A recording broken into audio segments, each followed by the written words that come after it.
That load right there is $20 worth of lumber.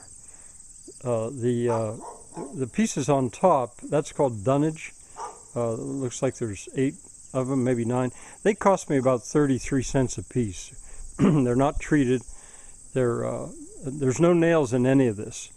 Now it's scrap from a pallet factory, a local pallet factory, and none of it is intended for firewood. What I'm most excited about in all this, you'll see how I use it, is this material here. See if I can pull some of it out. Maybe I can't pull it up. Ugh. Well, anyway, it's southern pine. It'll be my finish floor.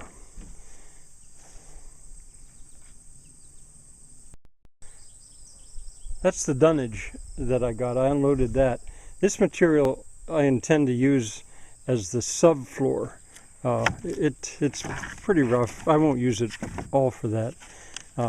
This material back there, you can see it, that's milled like it is to take the strapping when a load is strapped. Another thing, that piece right there is milled on both two sides like that, so that the wood where it touches wood doesn't stain so much, so it dries. But okay, so here, oh, and that material is I can use to build sawhorses, trestles. This is the material I was saying I'm so excited about having. It's thin. It'll be my finished floor. And I don't intend to nail any of it. I just don't nail or glue any of it. It'll just be laying there. Here perhaps you can see the plan. That is the subfloor. The pallets are the pallet boards or slats. They're the subfloor. The stringers on the pallets become short joists. There's the principal joist going with the cleat that supports the pallet. Now, the ones going on a 45, I think I said already, they're the subfloor, and this is the finished floor.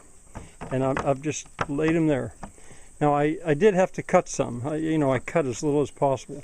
I did have to cut some in order to stagger the joints. So I cut, they're 48 inches long, these pieces. So I cut a bunch in half. And that'll probably do me for quite a while. Here's the way they look when they're cut in half. Now once I get past the dreaded ladder well, to span that gap, I'll do it a little bit differently. And this is material that I had. I had saved this earlier scrap that I had, and it can work just fine on the subfloor, because in a way the more gaps and spaces and air there, the better. Well, we'll have a little look around. There's the building I'm trying to mate to. All right, there's nothing is nailed. That's just laying there. But that's the way the floor should look, more or less. I haven't trimmed the corners. I'll have to trim the corners of the ladder well. But I'm filming now because I want to try to show that there is a certain logic to what I'm doing. These are approximately on a 45, the subfloor. It doesn't have to be a 45. 45 is just default. Why not? That's the best. But if it's more convenient because of the length you have, to change that angle, that's fine. And then finishing out that corner, I'll end up using those little pieces and fudge around and do all kinds of things. But in every case, I've spanned this gap between the pallets. There would have been other ways. I could have actually put a little joist in there if I wanted to, but there would have been other ways to do that. It turned out to 27. I had to cut a bunch of these wider subfloor pieces, 27, so I could stagger the joints. Staggering the joints is real important, and you can see that better here. Right here, in order to stagger these joints, what I did was I cut a bunch at 16, which left another piece at 32, because they're 48, and then the 48 one I put in the middle. And you can see that way the joints are nicely staggered. I didn't have to do that here because when I cut them in half, I could put 2 foot there and 2 foot there. But back there, you can see once again that I staggered them in a little bit of a different way. but actually a different way that you can see right here. I don't know if you can see, that's kind of a mistake, because even the finished floor, I wanted to span this gap. And the pieces are left here. I may have to go and cut a few more. But anyway, that's kind of the plan.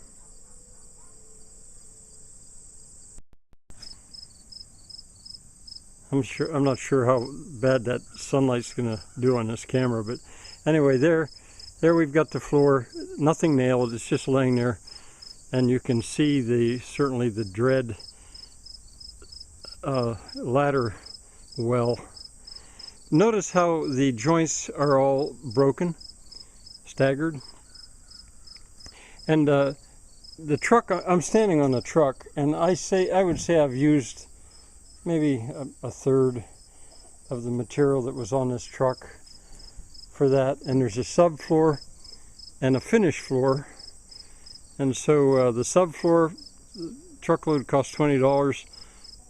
So I guess the subfloor cost about $4, and the finished floor costs about $4.